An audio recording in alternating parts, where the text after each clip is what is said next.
Good morning, Nagaraju. Good to have you here after having read your work. So, I will begin by saying that I'm so happy to see your work appearing in prestigious journals like Asian Ethnicity and Asian and African Studies. I think perhaps the first University of Hyderabad academic to appear in these very big, very prestigious journals. I may be wrong, but I think maybe you are the first from our university to be uh, publishing in these places, and it's good to see this kind of extraordinary work. And I'll begin with your most recent work, that is an essay that you published in Asian Ethnicity, where you examined how dominant ethnic identity is constructed in school history and language textbooks in Tripura. And you have made this argument that it ignores local languages, tribal languages, dialects, and the linguistic variety of the region. Tell us a little more about how you came to researching these two domains, ethnicity and the school curriculum. Okay. Thank you, Professor Pramod Nayar, for giving this opportunity. It's a really interesting question. My basic idea on understanding curriculum from the perspective of ethnicity primarily emerged from my readings on sociology. And as in the context of India, there are very few studies with reference to with reference to the curriculum studies, except scholars like Krishna Kumar, who made a systematic attempt to capture what is the idea of curriculum from the perspective of sociology or from the perspective of political agenda. But in the social science literature, we hardly find any articles and books. So, in order to fill this intellectual gap, I thought of encouraging my students to work on what are the different facets of curriculum and what are the meanings it carries and what are the implications of the curriculum studies for diverse group of people. So we are talking about the Indian society, as all of us know that is very diverse in nature. So and so, this is also very much applicable in the context of northeastern states.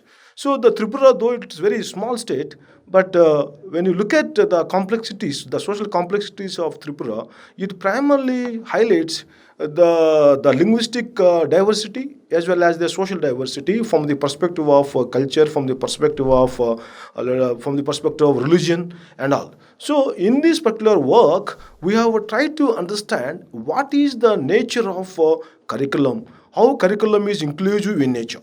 So that's where we have primarily observed that the curriculum studies, especially with reference to the language textbooks, as well as the social science textbooks, are primarily dominated by the value systems of the dominant groups. Here, the dominant groups are primarily comes from, let's say, the Bengali speaking population in the tribal state like Tripura. So that's where we want to examine what are the languages of what are the languages spoken by the diverse communities in Tripura, and what is the nature of their dialects, and how far the languages and their dialects are primarily represented in the school textbooks. So that's where our journey has begun. And when, as a part of the, let's say, understanding this whole project, we came to realize that the curriculum studies, though at one level, try to accommodate the aspirations of the marginal communities. With reference to the Adivasis and with reference to their cultural practices. But what happens is that the state unconsciously try to ignore the linguistic diversities as well as dialectical diversity. And also, if you look at very carefully, the cultural life of the Adivasi communities of Tripura is primarily different from the mainstream community.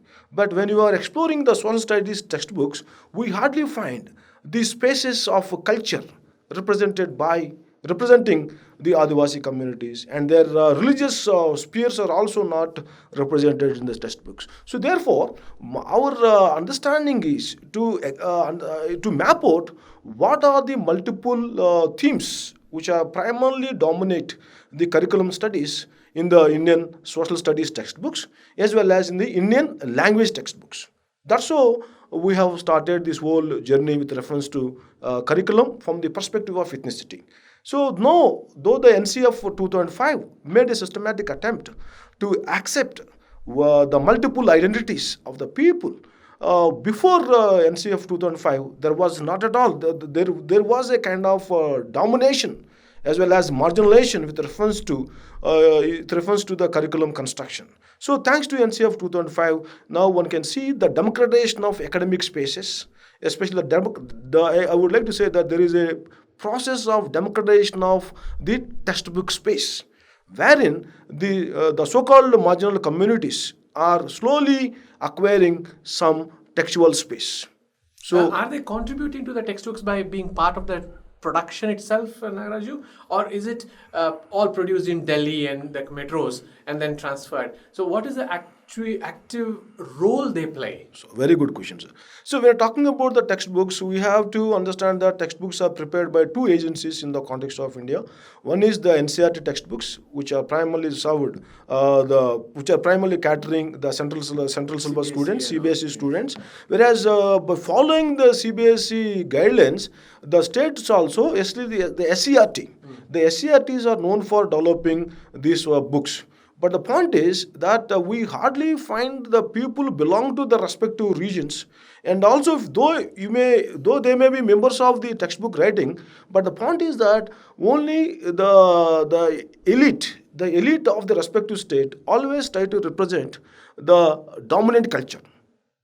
So my feeling is that despite of the presence of those groups or the Adivasi communities as a part of the textbook making, but my point is that it is because of the structure of the syllabus making itself, I think, which leads to a process of inclusion and exclusion, where people like Krishna Kumar uses the concept called the politics of mention. What goes into the textbooks itself is primarily defined by the political economy of the state as well as the cultural economy of the respective society. And what about things like the publishing houses?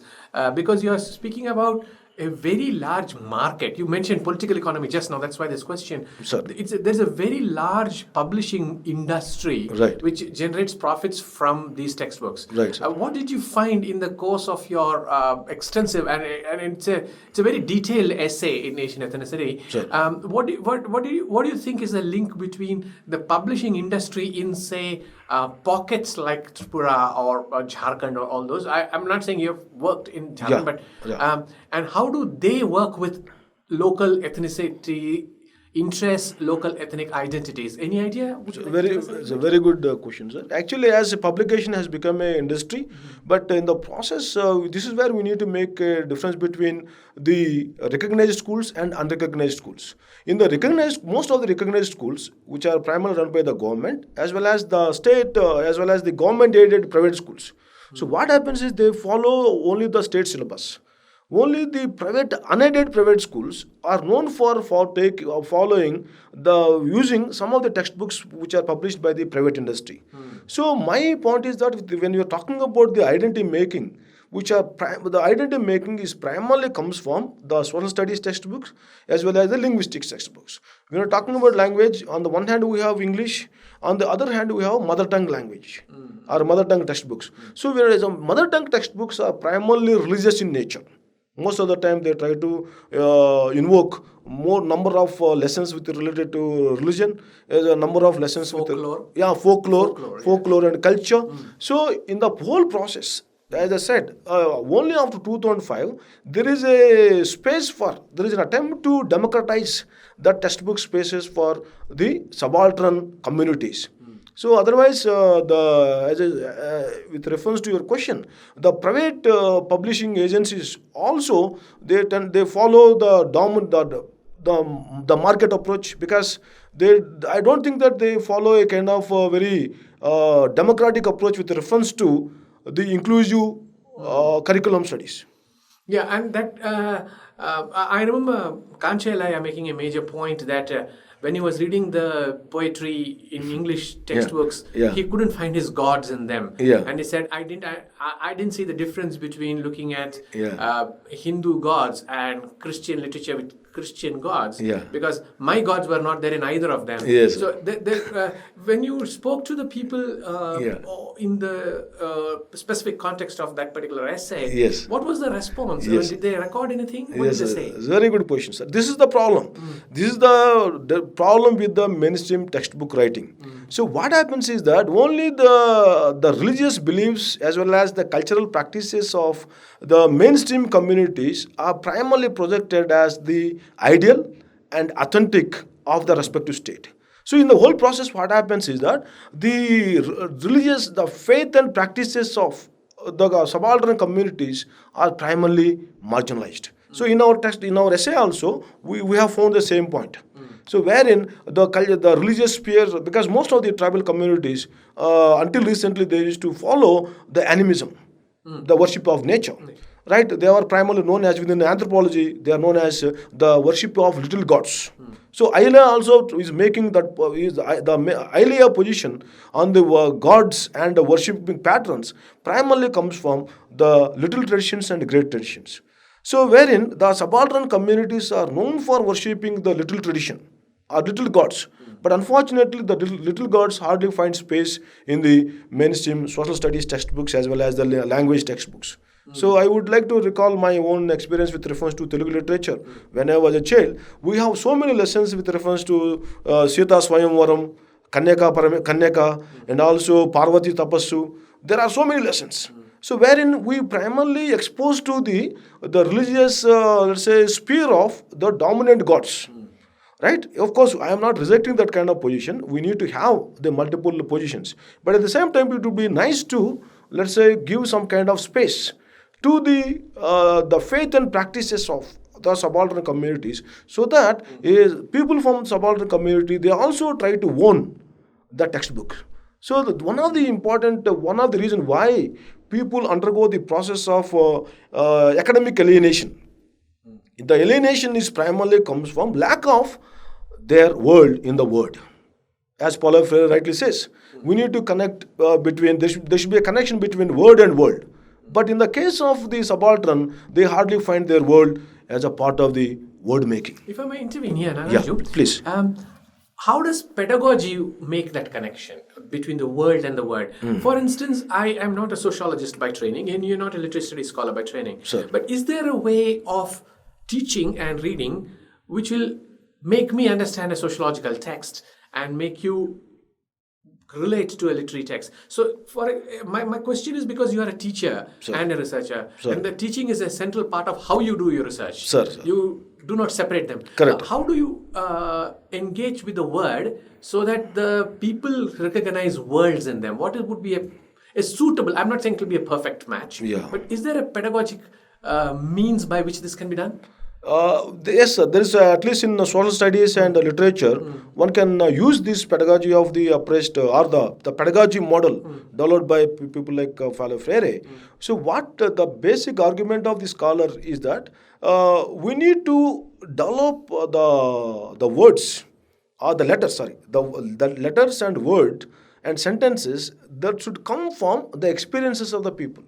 So wherein all of us, we follow different occupations. All of us were engaged in different works. And so what Paulo Freire is trying to argue is that we need to come up with, he uses the concept called generative themes.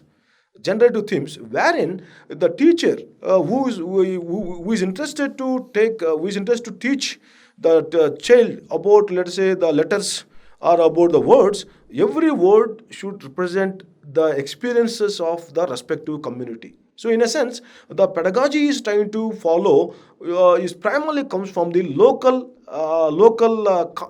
it primarily comes from the context specific methods.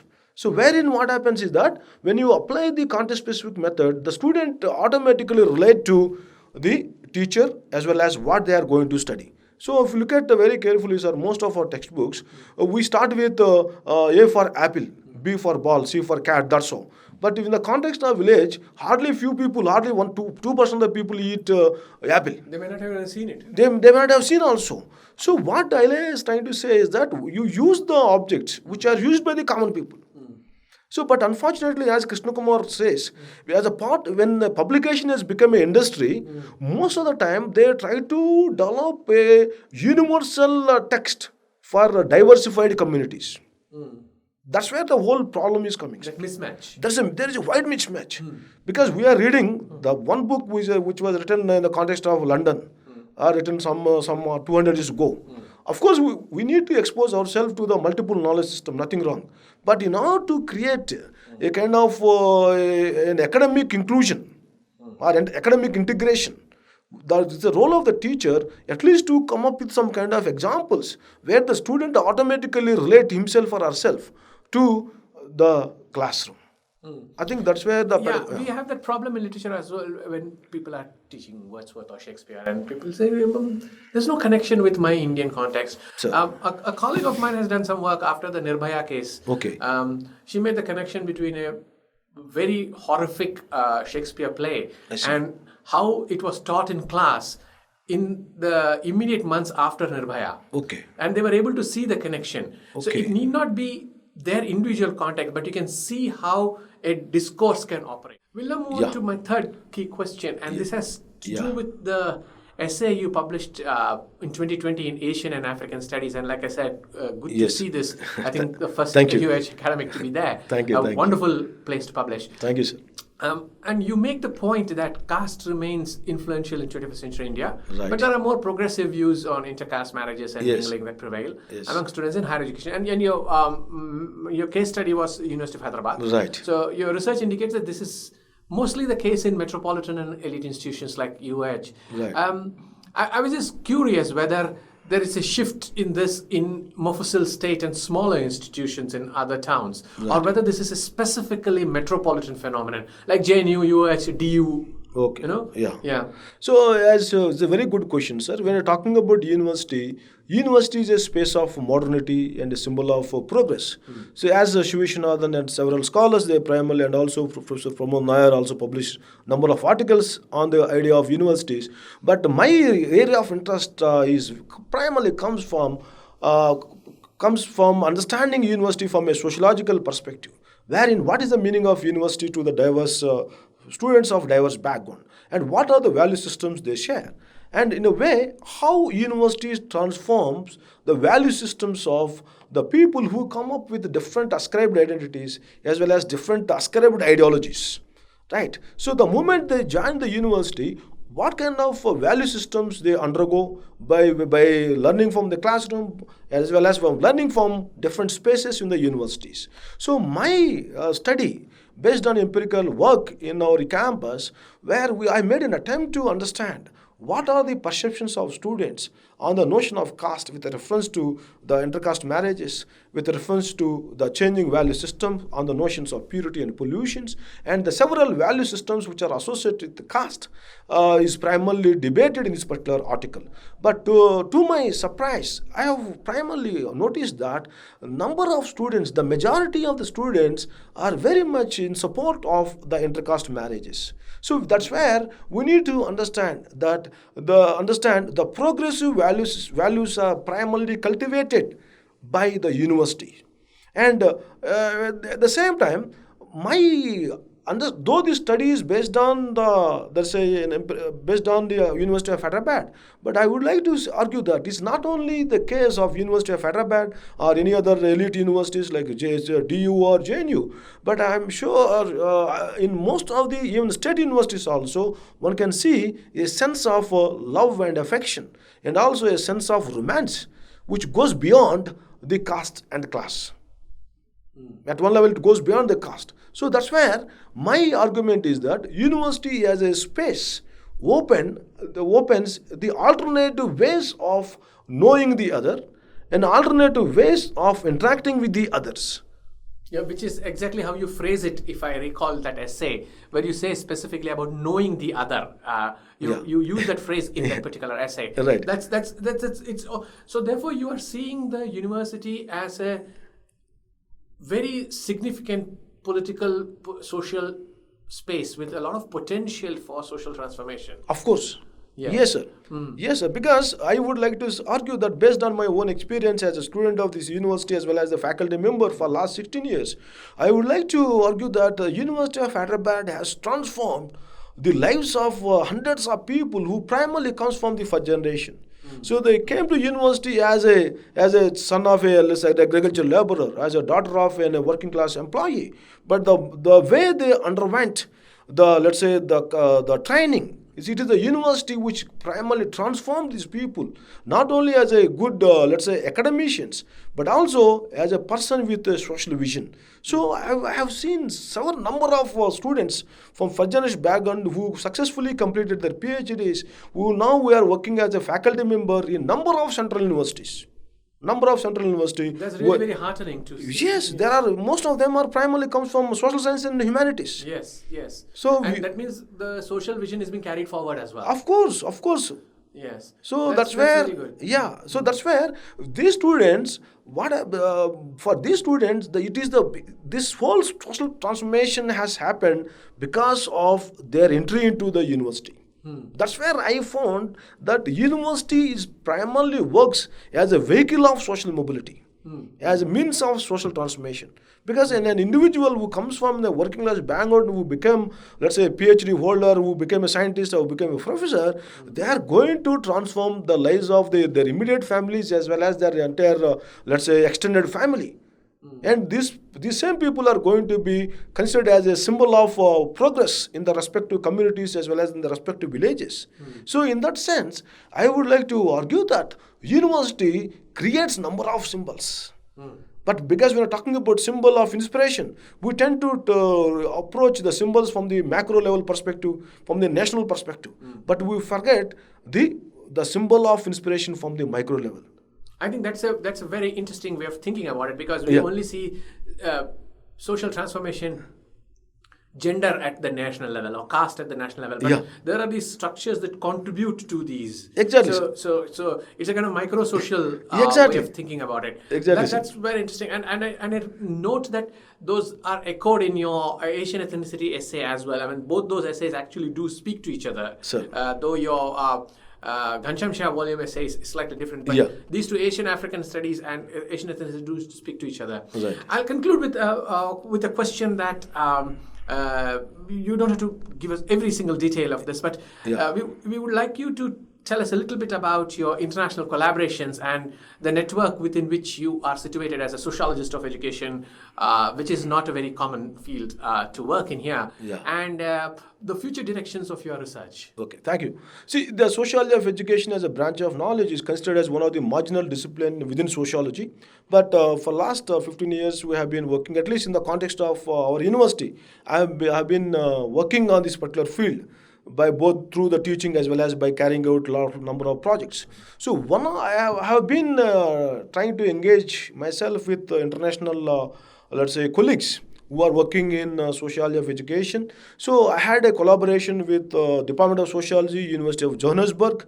So I had carried out a big project some 5 years back, and out of which I have published almost 8 articles so far, and still I am planning to publish some at least 3 articles from. Would you like to tell us a little bit about the project itself? Yes, the title of the project was The Contested Youth Identities, a case study of University of Hyderabad and University of Johannesburg. So wherein we were trying to understand what is the meaning of, what are the value systems of the youth with reference to the notion of a nation, with reference to the mainstream culture, and also with reference to the culture of learning, with reference to their trust on the progress of the respective nation. This is post-apartheid. Yes, yes. Because why we have chosen is that by India and South Africa primarily share some commonalities.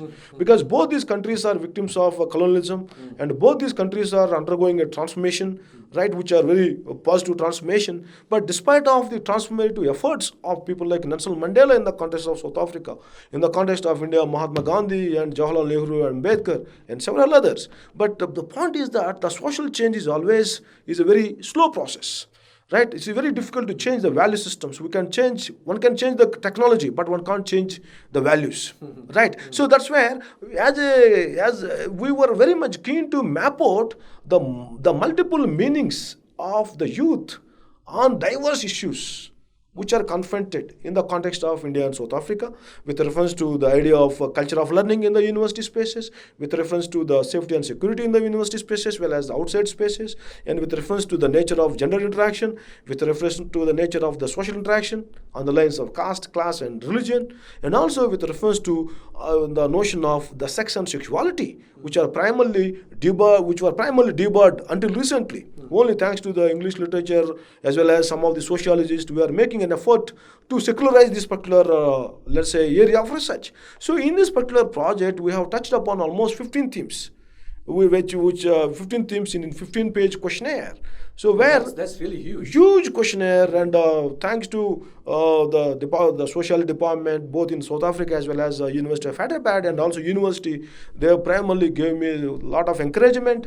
So I got a chance to visit the Johannesburg University almost 5 times, and I had presented my papers, and the faculty members from Johannesburg, they had visited our university, and also we had a workshop. So the process is still continued, and we have published a special issue in one of the journal, the Journal of Sociology and Social Anthropology, where we can see the 4 articles from India and almost 7 articles from South Africa. So now we want to continue this academic journey further. Now I am planning to work out a common proposal by including faculty members from South Africa, where I was also I am very much interested to understand what is the response of the higher education in the times of COVID. Okay. That's where we want to compare a case of University of Hyderabad or University of Johannesburg in a specific, at a macro level. At the micro level, we would like to take what is the response of Indian higher education and what is the response of the South African higher education.